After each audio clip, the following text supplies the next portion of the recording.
In 2022 budget that has just been prepared and signed into law, was the Youth Council consulted?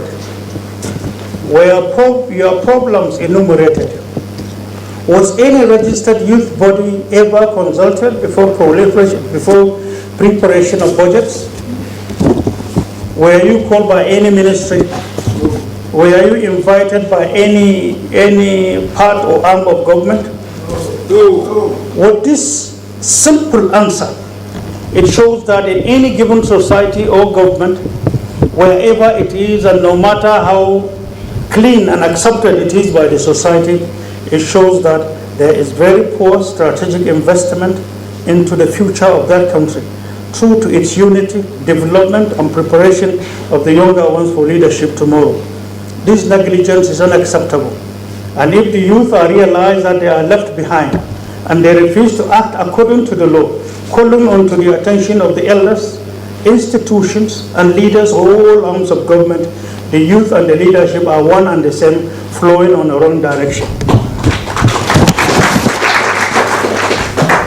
Right now, that is to say, there is not a single youth association in Nigeria that can boast of having the feelings of being called for, or called upon, or being cared for, or knowing what the budget is all about.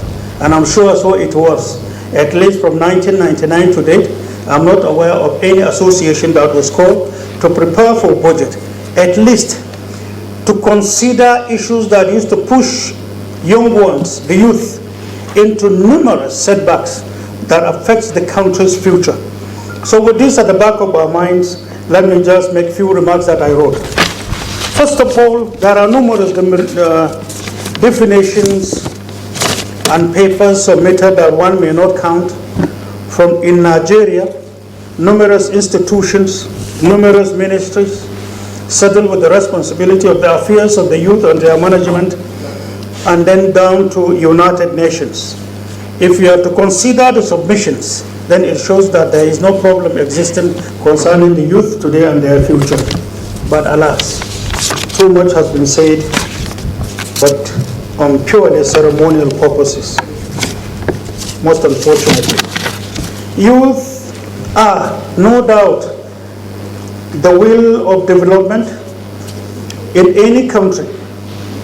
The will of development of any given country lies on the shoulders of the younger ones. When you are looking at productivity and creativity, the youth are indeed the engine room of any given country towards its growth and development. The youth provide the labor force of production and services to any given country, and to that effect.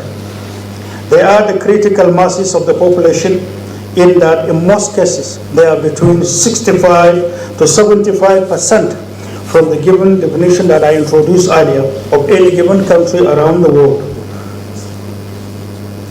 The youth are the cornerstone of societal rejuvenation. Now, looking at Nigeria and Nigeria's bedeviling problems, from security, economic, and social problems, one may take examples at this point. Boko Haram. Boko Haram was, to me, I'm being challenged by numerous institutions in Nigeria and outside. But I continue to say what I have said before. I don't talk without researches, and I don't talk, God willing, without evidences. I challenge governments at local level. I'm challenging government at the federal level. 21 years ago, the desire to recruit young ones who are highly frustrated, who are well-defined in their own frustration, and they became subjects of recruitment, and Boko Haram was given birth to. The number of people killed, the quantity of your resources taken, the setbacks it brought to your trade, the setbacks it brought to in mutual suspicion from within the north and within the south or wherever it took place, down to the current banditry problems that is going on. Armed robbery, political thugs, these are ready-made young ones who are pushed into frustration without being considered for in strategic plans for a government that brought about their vulnerability in terms of recruitment and enforcing them into the social vices bedeviling Nigeria today. Now, any country that fails to prepare their own youth for the sake of future aspirations will not only secure development, but will prepare her next set of leadership challenges of a national reconciliation and development. In Nigeria, it is evident we are not investing in our youth, and so therefore, if you can say, from strategic understanding and planning, it is evident that our future, as far as the youth are concerned, is bleak, most unfortunately. In Africa, and indeed Nigeria,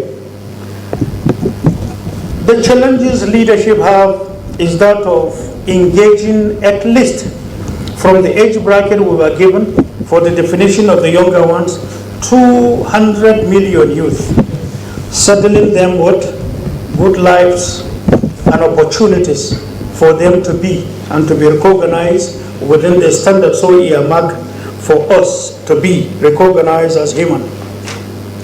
Africa's population, as at 2010, was presented to be 1.5 billion,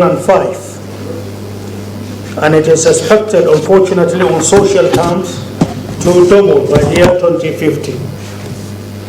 So one can consider that if the trend is to continue today, by the year 2050, then we are going to have our social ills doubling from the way it is today. One may understand, between resources available, capacity and vision of our leaders at all levels, and then the understanding of containment of the threats to come.